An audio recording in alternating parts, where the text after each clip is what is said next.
Cedo la palabra para dar Gracias, inicio Eric. al café Sí, virtual. sí, sí, gracias, Eric. Buenas tardes a todos y a todas las personas que nos acompañan en esta segunda sesión del café virtual. Queríamos empezar Welcome to Hollywood Burbank incluyendo Airport. Can I have your attention, please? Due to TSA security requirements. esta diapositiva para recordar un poco el propósito de este espacio, de estos encuentros. Lo hemos siempre pensado como un espacio que nos brinde la posibilidad a los distintos integrantes de la asociación o a quienes quieren ser parte de ella para discutir y promover algunos temas concernientes al conocimiento, a la investigación, a nuevas experiencias en términos de lo que tiene que ver con la contaminación por aerosoles, sus causas y sus impactos. Y motivados por ese ejercicio de tener esta conversación, compartimos con todos los integrantes de la asociación una encuesta que realizamos durante la asamblea que tuvimos en junio pasado, y el objetivo de esa encuesta fue conocer un poco las expectativas en términos de temas que queríamos abordar. Esos temas son los que ustedes ven acá en pantalla, o al menos los 10 que salieron priorizados. Y en respuesta a ese ejercicio es que hoy estamos en esta segunda sesión del café virtual teniendo pues el tema que salió como priorizado como número uno, que es impacto en la salud por exposición a partículas. Entonces, con esto, agradecerles nuevamente por acompañarnos, contarles que como parte de esta conversación tendremos a un invitado muy especial, el profesor Álvaro Osornio, quien ya nos contará un poco más de, de su trabajo, de lo que está haciendo actualmente. Y la idea es que a partir de unas primeras preguntas dinamizadoras, arranquemos esta conversación. Para eso vamos a tener el apoyo de Eric Velasco, quien va a servir de moderador para este proceso, y estaremos, digamos, tras bambalinas, tanto María del Carmen como Lupita como yo, muy pendientes de la posibilidad de interactuar también con todos quienes estamos en la reunión.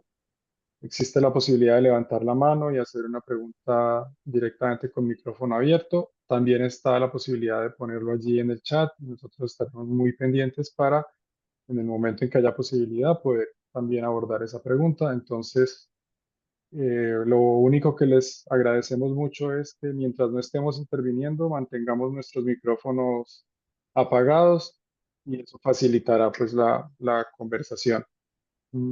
Creo que con eso, Eric, podemos arrancar dándole nuevamente el agradecimiento al profesor Álvaro Osornio por aceptar nuestra invitación, y decirle que aquí siempre bienvenido a este café virtual. Eric, entonces te doy la palabra y nosotros quedamos acá muy pendientes de las preguntas y las intervenciones. Gracias, Juan Felipe. Demos inicio a nuestra segunda sesión del café virtual. En esta oportunidad tenemos el privilegio de contar con la presencia, con la participación del profesor emérito Álvaro Osornio de la Universidad de Alberta en Canadá. Eh, Tengo la fortuna de conocer al profesor Álvaro Osornio desde hace aproximadamente 20 años. Lo conocí en México. En aquel entonces eh, trabajaba en el Instituto Nacional de Investigaciones Respiratorias, donde creó la línea de investigación de salud ambiental, haciendo estudios del impacto de la contaminación del aire en la salud.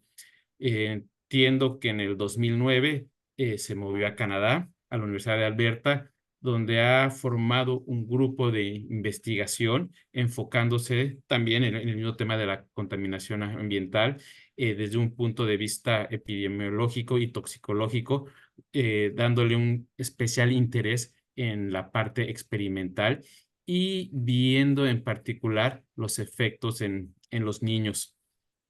Tiene una vasta producción científica. Mucho de lo que sabemos sobre el impacto a la salud sobre la contaminación del aire en la Ciudad de México es por su trabajo. Muchos de los programas de la información, las medidas que se han tomado en la Ciudad de México en los programas de calidad del aire están basados en el trabajo científico del doctor Osornio. Sin más, demos inicio a nuestra plática. Álvaro, muchísimas gracias por estar con nosotros esta tarde en Latinoamérica. Entiendo que estás en Alemania. Buenas noches para ti. Y bueno, comencemos. Vamos a dar inicio con una serie de preguntas que los miembros de la asociación nos hicieron llegar con anticipación. Mientras discutimos estas primeras preguntas, invitamos a los participantes, a la audiencia, que vayan formulando nuevas preguntas. Las pueden ir poniendo en el chat o alzar la mano si desean comentarlas en persona. Todas preguntas, observaciones, comentarios son bienvenidos. Demos inicio y nuestra primera pregunta es: ¿por qué partículas? ¿Por qué? Sabemos que la contaminación del aire tiene un impacto muy fuerte en la salud. En los trabajos internacionales, en los reportes internacionales, se reporta que entre 7 y 8 millones de muertes prematuras debido a la contaminación del aire. Mucha de ellas por la contaminación en interiores, otra parte importante es por la contaminación en exteriores. Son muchos los contaminantes, es una mezcla de contaminantes, pero a las partículas se les pone particular atención. ¿Por qué? ¿Por qué usamos como proxy a las partículas? ¿Por qué tienen mayor relevancia que otros contaminantes, Álvaro? Esta sería nuestra primera pregunta. Gracias, Eric. Antes de contestarte, quiero agradecer la invitación, aplaudir el esfuerzo por unir fuerzas en Latinoamérica y el Caribe, y sobre todo me gustó mucho la invitación por tratar de empezar un formato nuevo en donde pues todo el mundo tenga la oportunidad de participar y no nada más que sea una presentación rígida. Quizás el formato de Zoom no permita que esta interacción sea tan dinámica como pudiera ser en persona, pero al mismo tiempo es la forma que nos acerca a todos en estos días, y en particular a mí, que creo que soy el que está más lejos físicamente con respecto a los demás. Con mucho gusto contesto tu pregunta. Mucho de esta percepción de la que estás hablando se origina del resultado de estudios epidemiológicos. En realidad, todo lo que estamos manejando ahorita de impacto de contaminación en salud, creo que la disciplina que manda y la que está generando el cúmulo de información más sólida son los estudios epidemiológicos. Entonces, consistentemente, los estudios que se han hecho en diversas partes del mundo han encontrado una señal muy fuerte con las partículas. Aquí quizás voy a entrar muy rápido, algo muy profundo, o no me voy a quedar por las ramas, pero un poco es, desde luego que esta fortaleza que se está dando al impacto de las partículas en la salud es porque en realidad solamente estamos monitoreando un puñado de contaminantes. Entonces, de ese puñado de contaminantes, la que da la señal más fuerte son las partículas, pero eso no quiere decir que no haya algo más en la atmósfera que, acompañado por las partículas, estén generando una señal de impacto en salud. De la misma manera que el impacto no se puede decir que sea exclusivamente por las partículas. Creo que esa es una sobresimplificación a la que en la que nos estamos acostumbrando a manejar todos, pero no estamos expuestos única y exclusivamente a las partículas. Cuando uno se mete a entender un poquito más a fondo lo que son las partículas más allá de sus diámetros aerodinámicos, y empezamos a explorar un poco la complejidad química y sobre todo ustedes los procesos de la formación de las partículas, y nos damos cuenta que es algo muy heterogéneo. La otra pregunta es si esa señal que están viendo los epidemiólogos en el impacto en la salud se puede atribuir directamente nada más a las partículas, o como tú dijiste, las partículas son un proxy de la química atmosférica en una ciudad, en donde nos está sirviendo como un indicador de algo mucho más complejo que está sucediendo en una atmósfera en particular.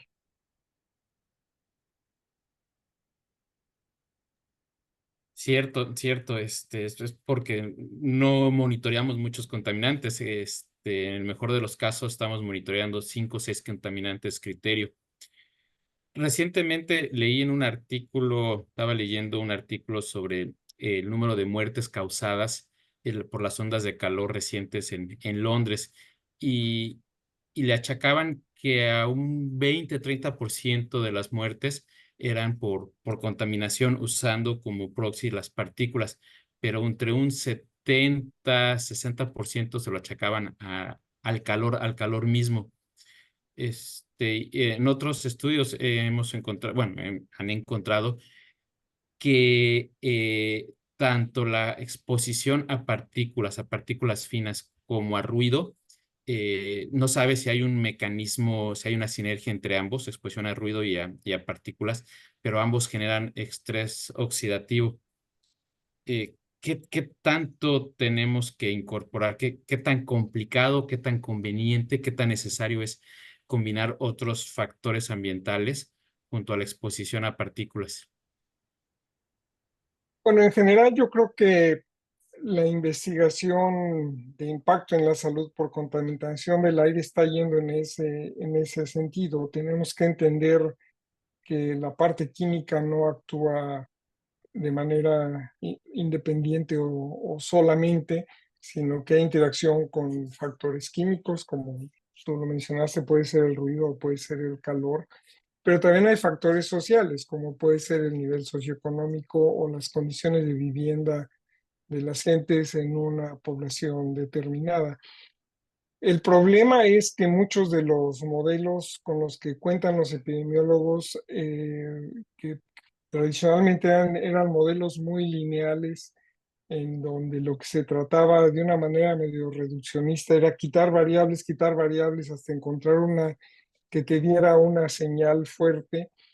Y ahora lo que se está tratando de hacer es generar modelos que te permitan agregar señales y ver cómo esa señal está potenciando el efecto observado. Sin embargo, ese es un camino que está apenas de alguna manera iniciando y que el estudio del impacto de cambio climático con contaminación urbana, por ejemplo, o contaminación por incendios, está pidiendo a gritos que se genere más ciencia para poder entender cómo se dan a cabo estas interacciones. Metodológicamente es un reto, no existen modelos adecuados para poderle dar un peso real como para traducirlo a transmisión de riesgo a la población. Recientemente estuve en una reunión donde se discutía la creación de una propuesta para un apoyo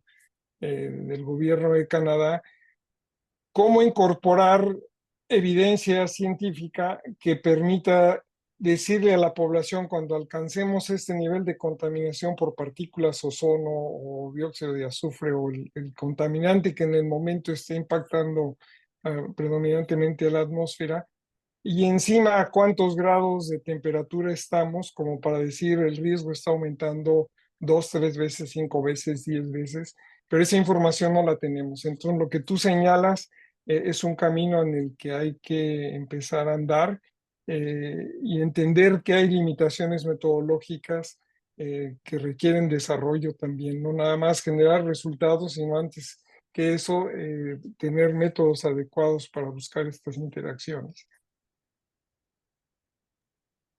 Sí, cierto. Una pregunta técnica. eh, ¿Cuál es la diferencia entre estudios epidemiológicos y estudios toxicológicos? Cuando hablamos sobre los impactos a la salud, sobre la contaminación del aire, de las partículas, siempre hablamos de epidemiología y toxicología. Y en muchas ocasiones no nos queda claro cuál es la diferencia entre ambas ramas, cuál es su iteración y por qué necesitamos trabajar ambos. ambas ramas. Bueno, los estudios epidemiológicos implican estudiar una población y una población generalmente de miles de personas.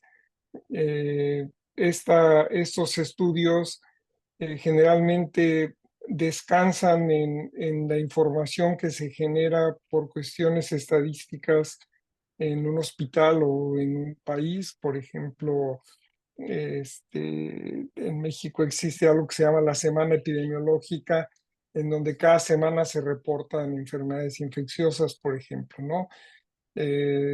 Puede haber que hubiera un registro de cáncer, que sería otra fuente para obtener información de impacto en la salud.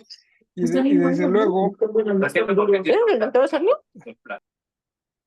Perdón, le solicitamos a todos que apaguen su micrófono.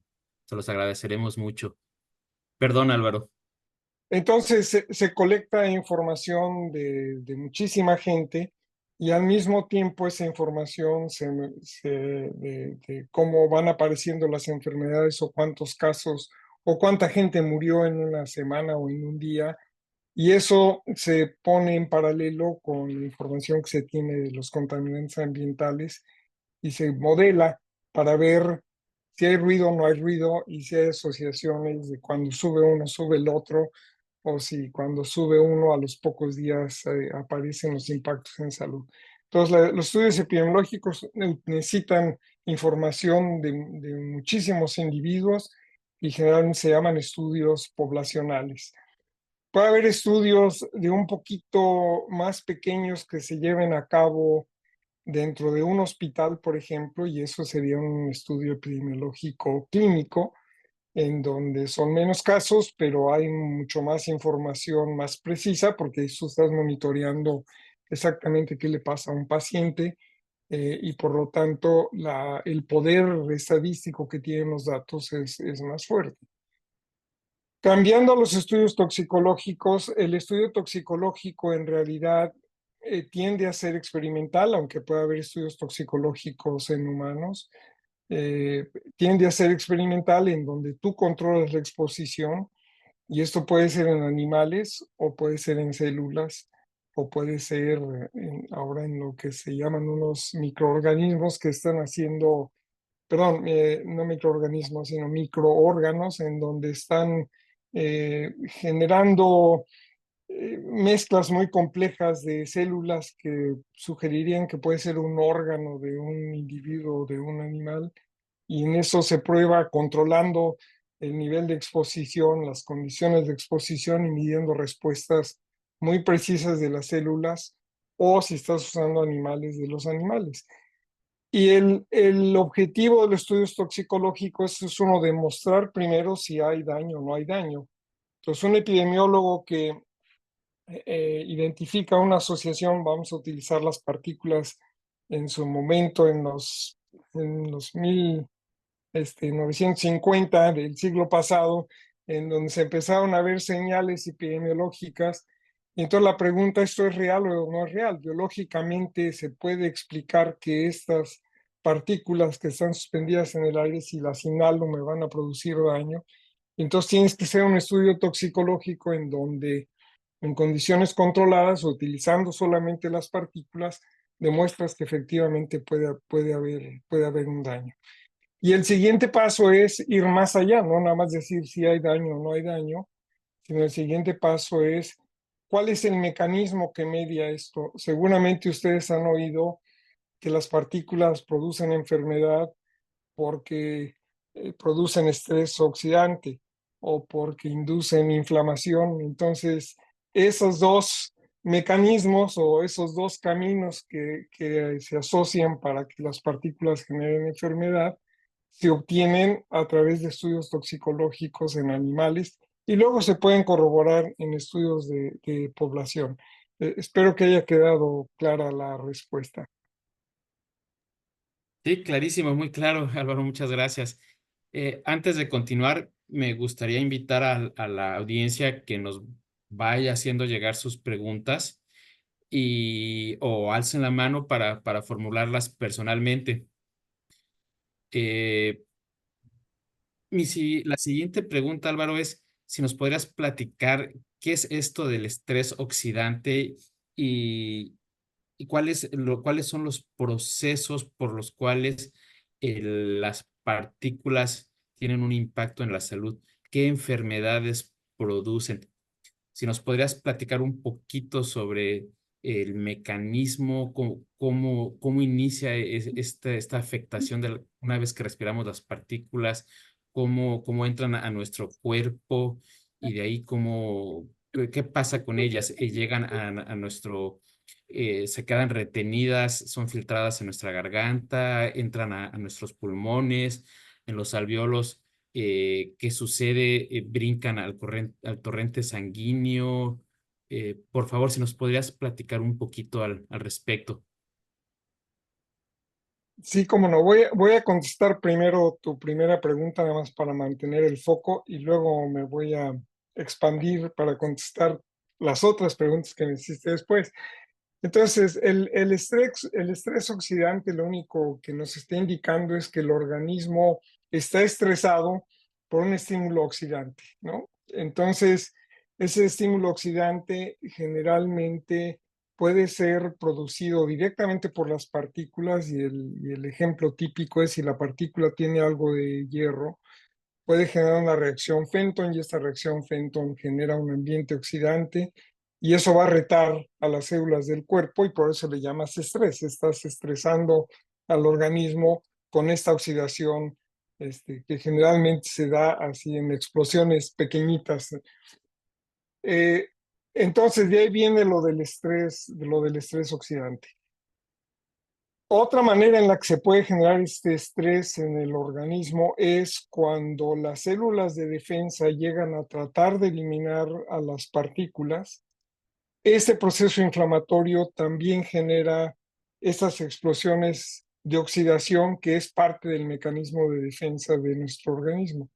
Entonces sería un estrés oxidante secundario porque está generado por nuestra respuesta a las partículas. Entonces la partícula puede generar estrés oxidante por su composición química, hierro o pueden ser algunos orgánicos, hay varias cosas en las partículas que lo pueden desencadenar, o puede ser como resultado de que nos estamos tratando de defender y a la hora de tratar de eliminar estas partículas vamos a generar procesos oxidantes que van a generar estrés oxidante en las células.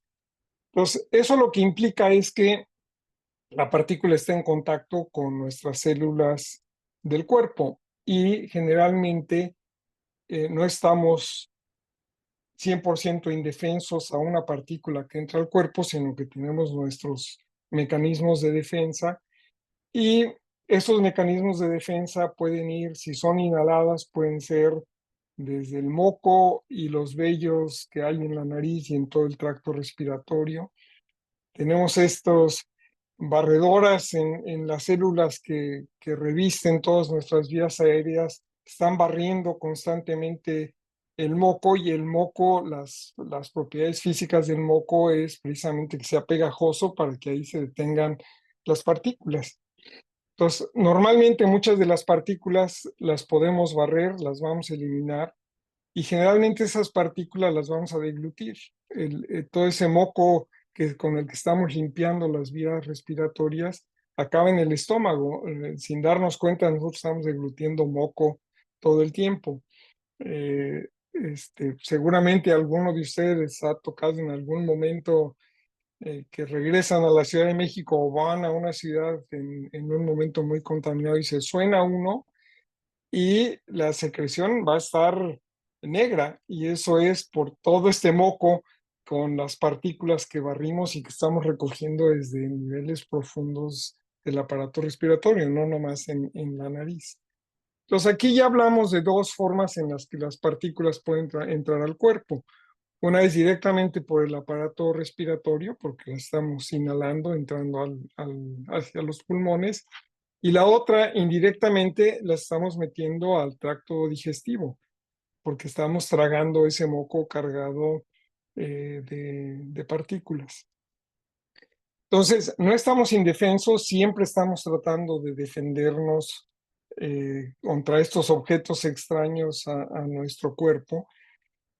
Y la hipótesis es que cuando lo hacemos de manera cotidiana, o sea, muchas horas del día, durante muchos días del año y durante muchos días de una vida, esas células que nos van a defender tienen que reclutar otras células que van a ayudar a esa defensa. Y ese es el proceso. Estoy simplificando mucho, pero creo que nos sirve para entendernos.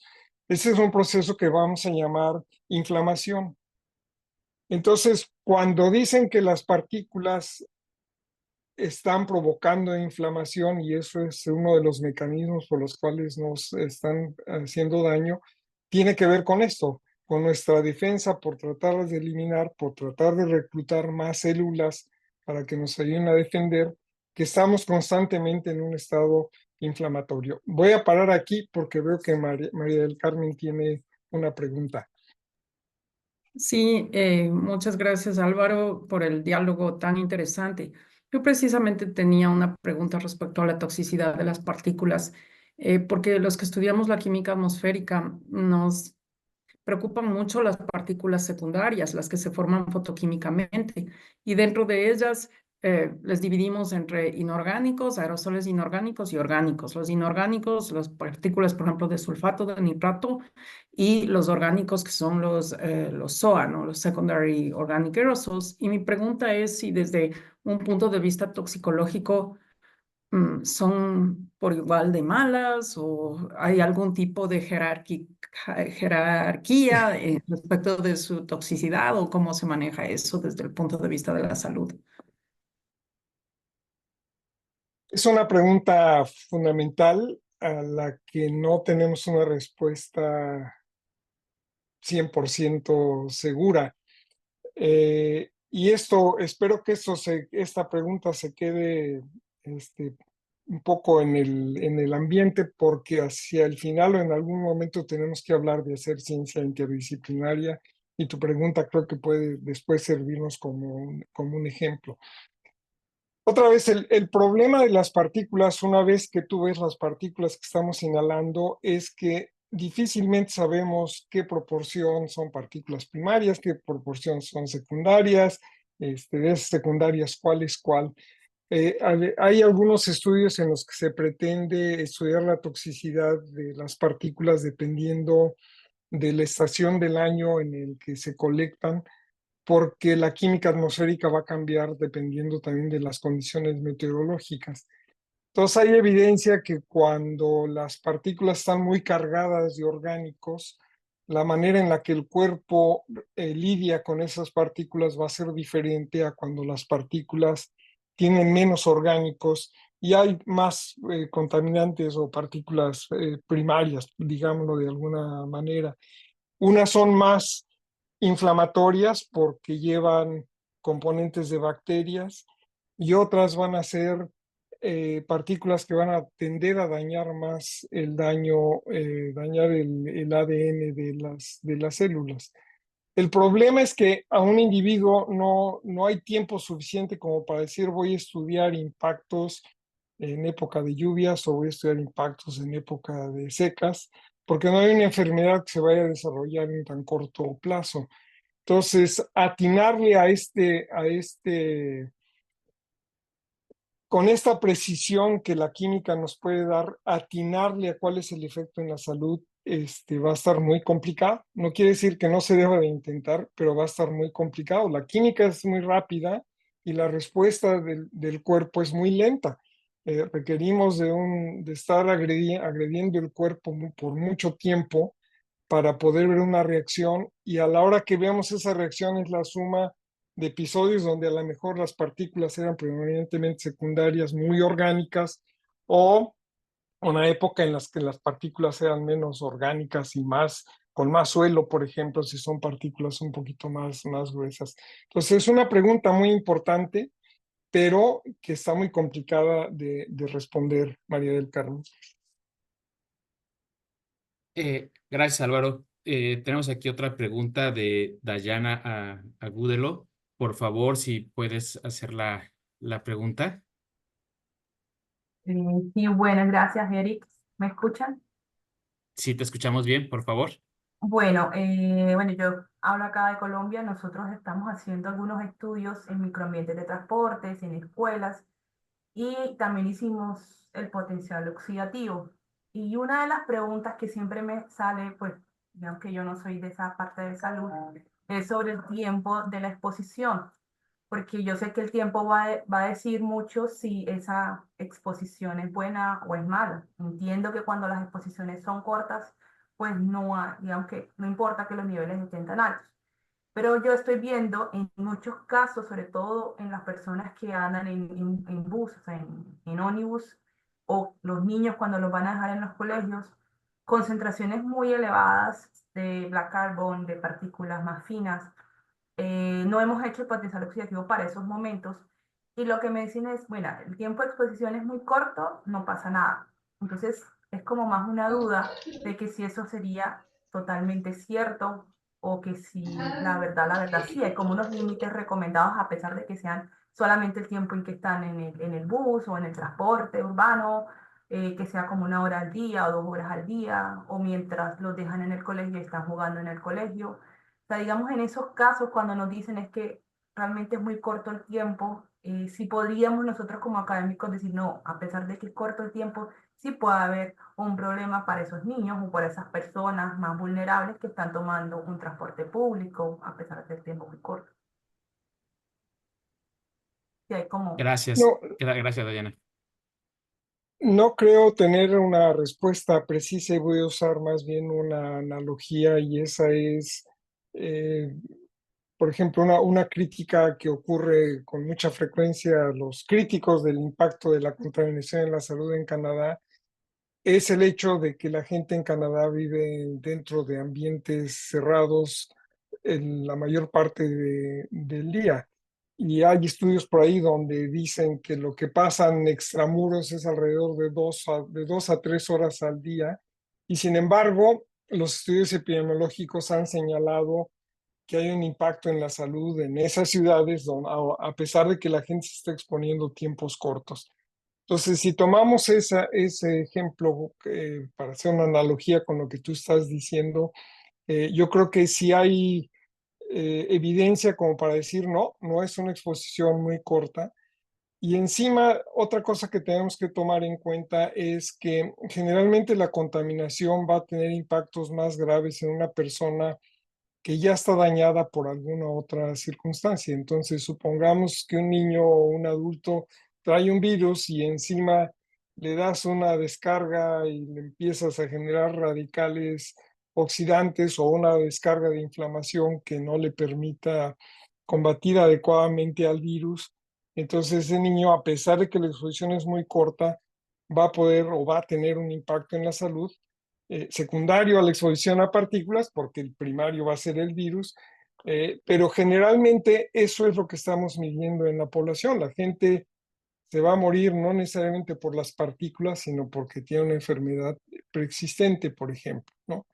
Entonces, yo creo que no hay exposición corta y yo yo seguiría peleando que tus exposiciones se deben de tomar en cuenta. Muchas gracias. Seguiré.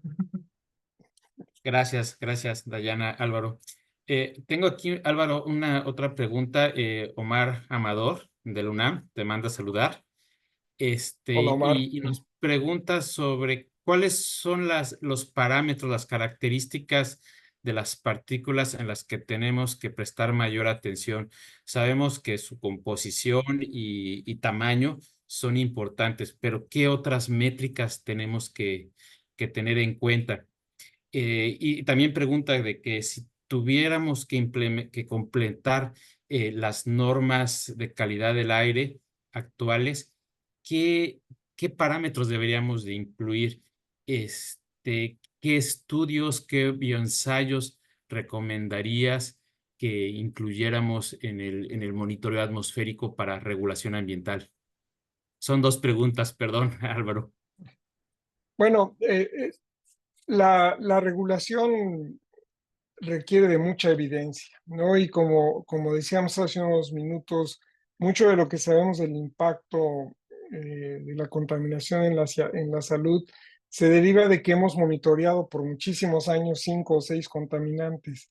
Entonces, tratar de introducir una nueva métrica o un nuevo contaminante para tratar de caracterizar la calidad del aire, pues requiere de estudios que todavía no tenemos. Tendríamos que empezar a medir primero cosas como para que los epidemiólogos puedan generar la evidencia del impacto y entonces decidir si esto que estamos midiendo nuevo tiene un impacto mayor o menor a las partículas. Yo creo que ahorita la señal que nos están dando las partículas y el hecho de que no las logramos controlar o que no hay un nivel, a pesar de que la OMS nos empuja para abajo las recomendaciones de concentraciones, no lo logramos. Entonces yo creo que mientras no logremos controlar el problema de partículas, consideraría que eso nos daría el tiempo como para generar evidencia y buscar otros contaminantes que pudieran estar dañando a la salud. Y esto me va a llevar de regreso a la pregunta de la composición de las partículas. A lo mejor si podemos tener mejor caracterización de las partículas, podríamos encontrar ciudades en donde su composición hace que el riesgo sea mayor para cáncer y ciudades donde su composición aumente el riesgo para enfermedades cardíacas, por ejemplo, simplemente porque la química atmosférica de esas ciudades es diferente y por lo tanto los riesgos, la composición nos va a meter riesgos para un tipo específico de enfermedad y ese tipo de regulación sería muy buena. Trataríamos de evitar con más especificidad un tipo de enfermedad. Pero mientras no monitoreamos otras cosas, pedir que se incluya en la regulación algo de lo que tenemos poca evidencia, no creo que lo compren los tomadores de decisiones. Cierto, cierto. Todavía tenemos que quisiéramos poder monitorear, medir, pero estamos muy limitados. Y ciertamente los reguladores ambientales, los tomadores de decisiones necesitan tener datos en la mesa para implementar políticas ambientales. Francesca tiene una pregunta, por favor. Francesca, si formulas la pregunta. Hola, buenas tardes a todos. Un gusto saludarlos. Francesca de Panamá. Tengo una pregunta para el profe. Nosotros estamos con el tema aire, lastimosamente, no tenemos los estudios epidemiológicos, no tenemos estaciones de monitoreo. Entonces yo quiero más como un consejo en el caso de que uno quisiese tener la conversación con las entidades de salud, porque salud maneja una parte, el Ministerio de Ambiente maneja otra. Entonces, ahí hay un tema de las responsabilidades de quién maneja cada cosa, pero en el caso de que uno quisiese, por ejemplo, acercarse a la parte de salud, porque eh, de allí puede que le presten un poquito más de atención, ¿cuáles serían esos temas o cosas que uno le pudiese decir a la parte médica de que, bueno, que quizás se pudiesen hacer evaluaciones o preguntarle tal cosa a los pacientes o si ellos están viendo algo de eso para que entonces de alguna manera se pudiese traer el tema a la mesa y quién sabe si más o menos se pudiese desarrollar en ese sentido cuando se tiene un paciente con una afección respiratoria que les llega a ellos, pues. Entonces, no sé si se entiende mi pregunta bueno, si se entiende la pregunta. Y sí, muy clara la pregunta y es un reto muy importante y real lo que estás describiendo. Si quieres tener evidencia para convencer a los tomadores de decisiones y a los políticos, se va a tener que tener evidencia epidemiológica. Sin embargo, y a su favor es que pues hay mucha evidencia colectada alrededor del mundo y la Organización Mundial de la Salud tiene evidencia suficiente como para tener argumentos y presionar al gobierno a que se tome una acción. Ese es un camino.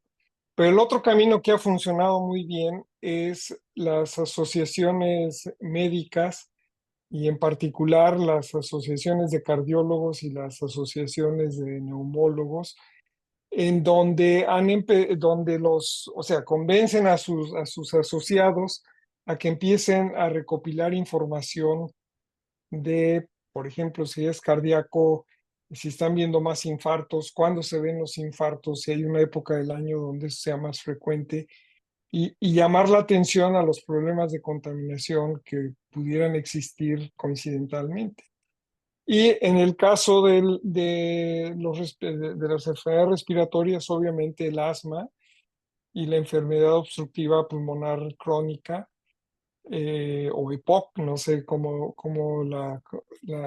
o COPD, no sé cómo la manejan en Panamá, pero si el clínico, las organizaciones médicas empiezan a promover y educar a sus agremiados, a que aprendan de estas asociaciones que están muy bien establecidas y empiezan a generar información con sus pacientes, ellos tienen cierto peso generalmente político en los países como para influir en las secretarías de salud y eso empujar a que el gobierno empiece a hacer cambios. Esas serían mis recomendaciones. Creo que hay ejemplos en muchas partes del mundo para las dos cosas, como se empezaron a generar estudios epidemiológicos o cómo las sociedades de cardiología o de neumología empujaron a la agenda pública para que se tome en cuenta la contaminación y el impacto en la salud. Espero que eso te ayude, Francesca. Gracias. Gracias. Gracias, Francesca, Álvaro. Raúl Quintana tiene una pregunta. Raúl, por favor. Buenas tardes a todos. Un saludo, Álvaro. Con gusto. Hola, Raúl. Bueno, ya siendo un decano, ya Eric te dice emérito para todos en esto de las partículas de más de 30 años.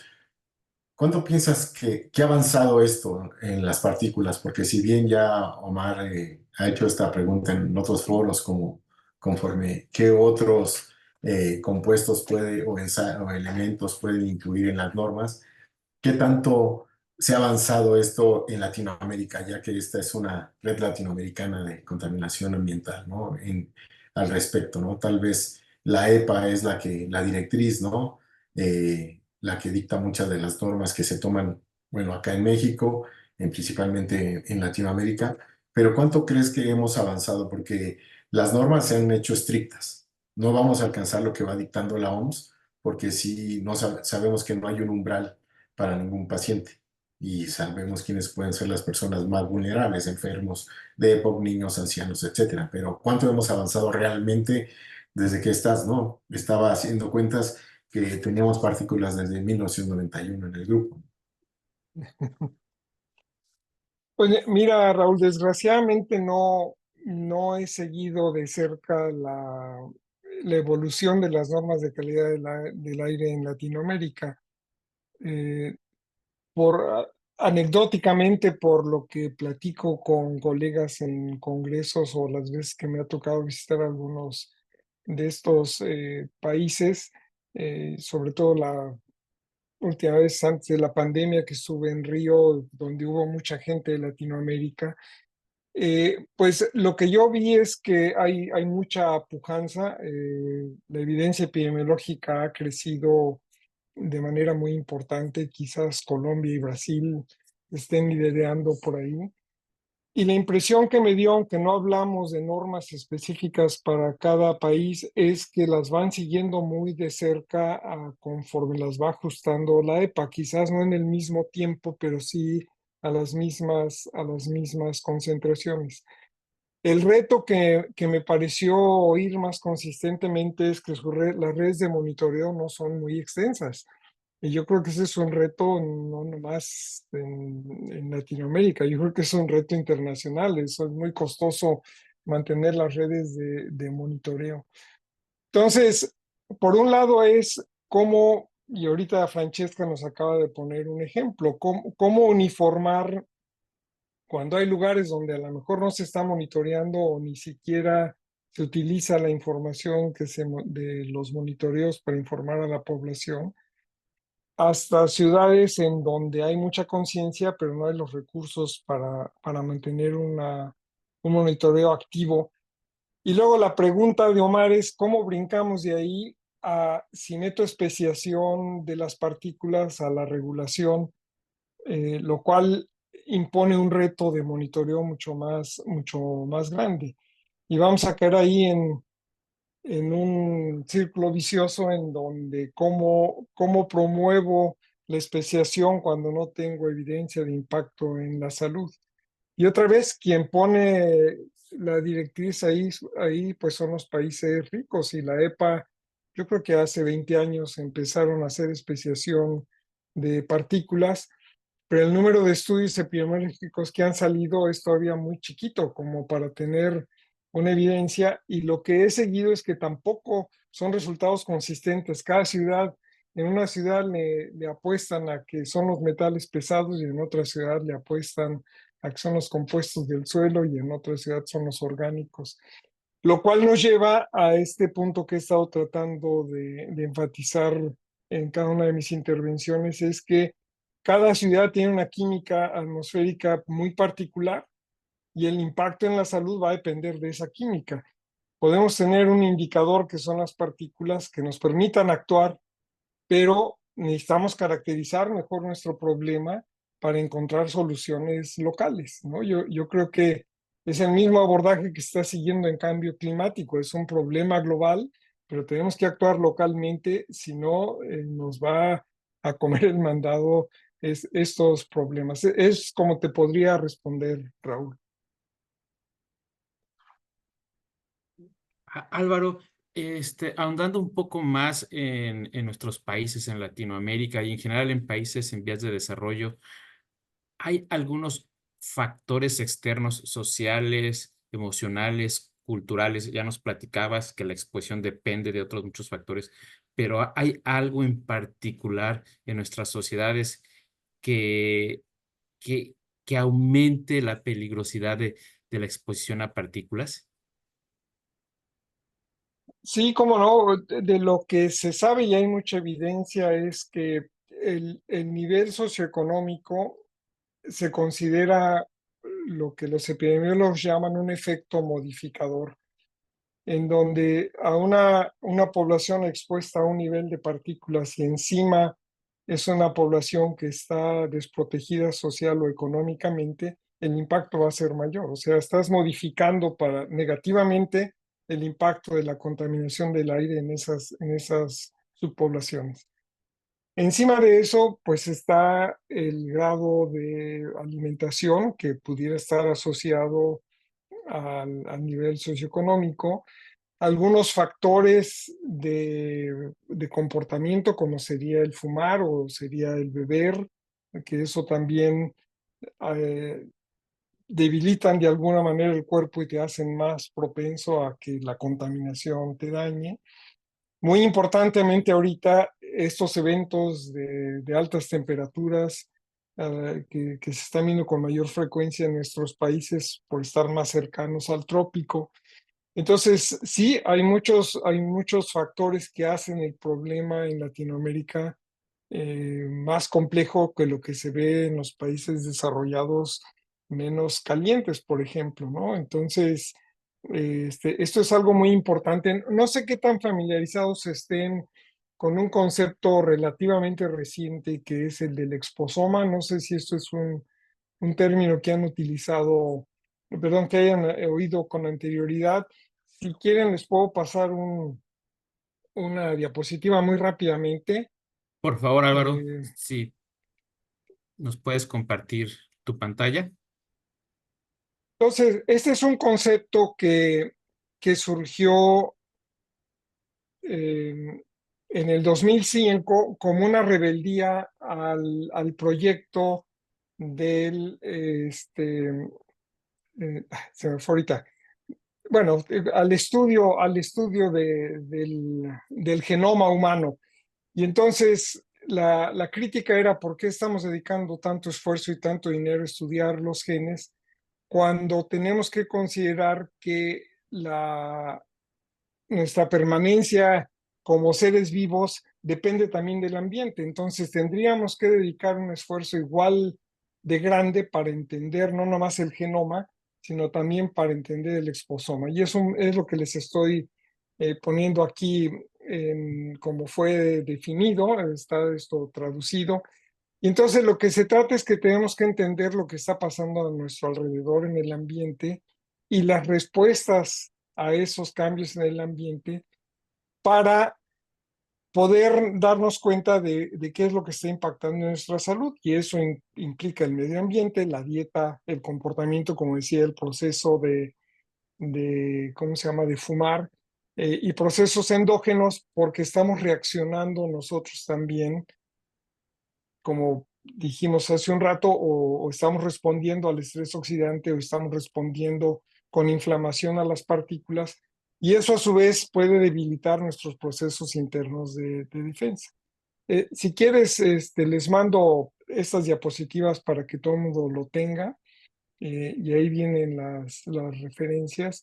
Y en esta es una caricatura en donde básicamente lo que dice: yo voy a responder, o mi salud va a depender no solo de lo que está pasando en el interior de mi cuerpo, genes y moléculas, sino también lo que pasa en el ambiente exterior general, donde están los factores sociales, el tráfico, etcétera, etcétera, pero también a cosas muy específicas de mi vida individual, como es mi dieta o como son mis hábitos, o etcétera, etcétera. Entonces, todo esto va a generar respuestas en el cuerpo, que van a determinar si esa respuesta es hacia ser sano o estar enfermo.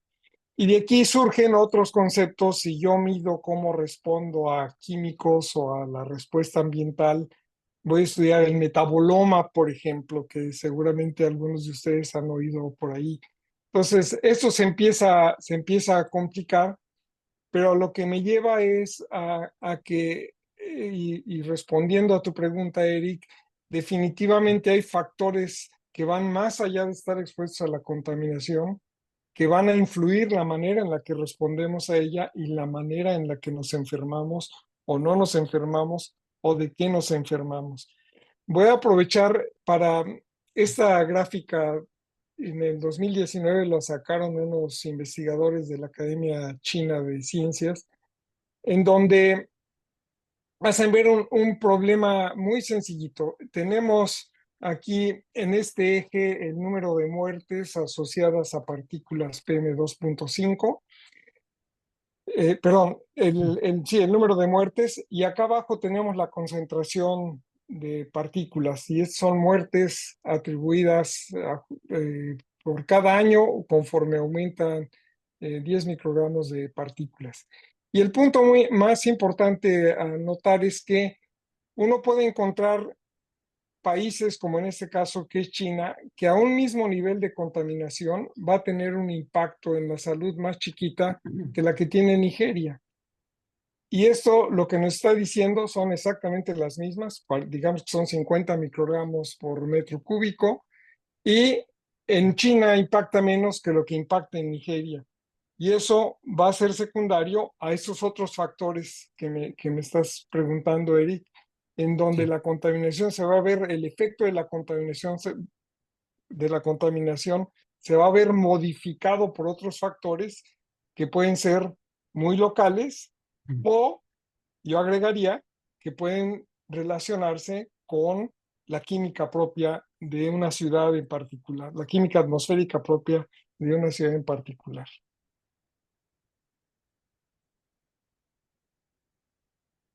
Gracias, Álvaro. Sí, realmente te agradeceríamos si pudieras compartir estas diapositivas con la comunidad. La información que presentas ahí está bien interesante.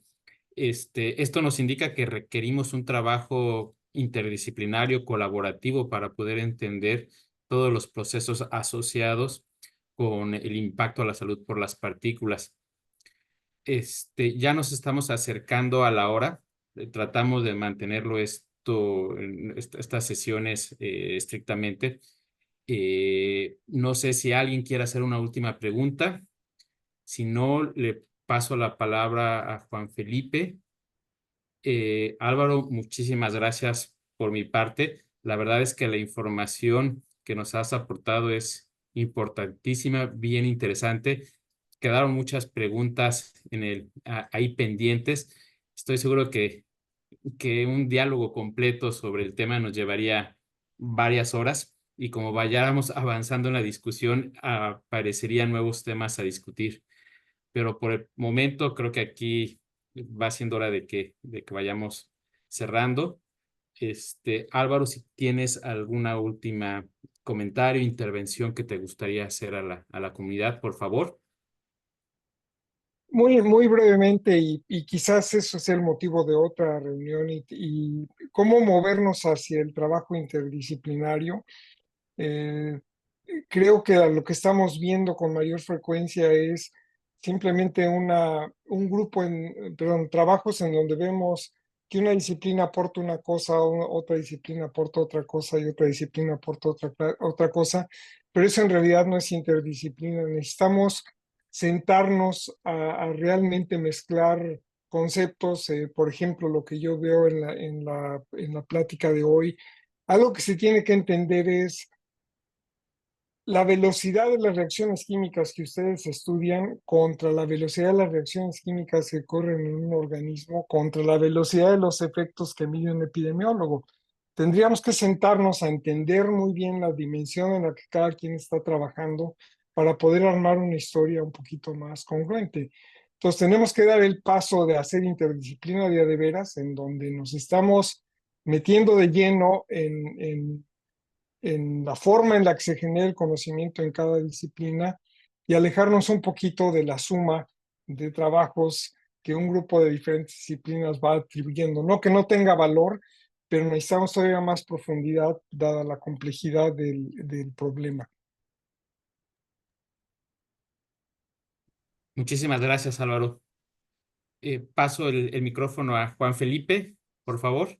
Gracias Eric, muchas gracias Álvaro por estas reflexiones y a todos quienes han participado también con sus preguntas y comentarios.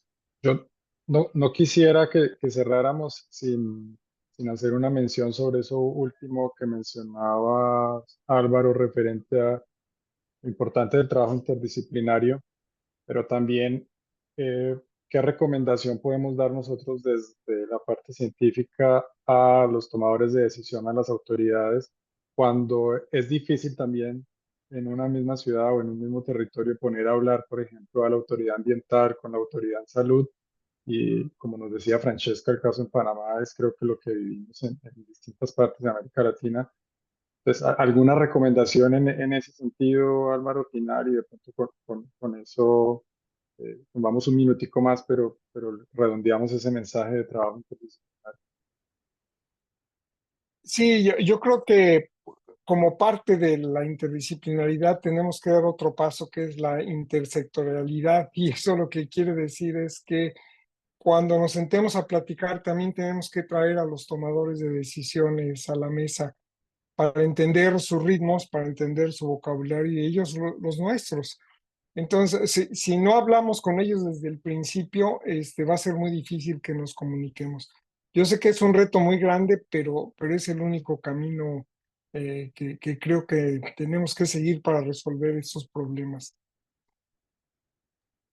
Bueno, muy bien, muchas gracias nuevamente Álvaro, una conversación muy amena y nuevamente a quienes estuvieron participando de la sesión, tuvimos como 25, 27, perdón, personas aquí muy atentos, entonces agradecerles también por aceptar la invitación a esta iniciativa del café virtual. Queremos hacer este ejercicio eh, ya periódicamente y establecerlo con una frecuencia establecida. Nuestro propósito desde a la CEA es tener un café virtual más este año respondiendo a esa priorización de temas que les comentamos al inicio, así que les estaremos compartiendo la información para que tal vez a finales de octubre, inicios de noviembre, se unan a esta tercera versión del café virtual que tendríamos para ese momento. Agradecerte también, Eric, la moderación del espacio y el esfuerzo también en organizar las preguntas, a quienes estuvieron detrás apoyando, María del Carmen, Lupita. Muchas gracias. Entonces creo que con eso, de pronto invitarlos a que visiten la página de la asociación, queda ahí en el chat para que se enteren, se registren quienes no lo han hecho, reciban nuestros boletines, nuestras noticias. Y Álvaro, expresar en parte del comité ejecutivo un agradecimiento y muy bienvenido acá cuando quieras acompañar estos espacios. Muchas gracias y con mucho gusto me uno cuando me inviten. Gracias. Buena tarde, noche para todos. Gracias, hasta luego. Chao. Gracias a Chao. todos. Gracias, Álvaro. Adiós. Gracias, hasta luego. Gracias a ustedes, hasta luego, Graciela.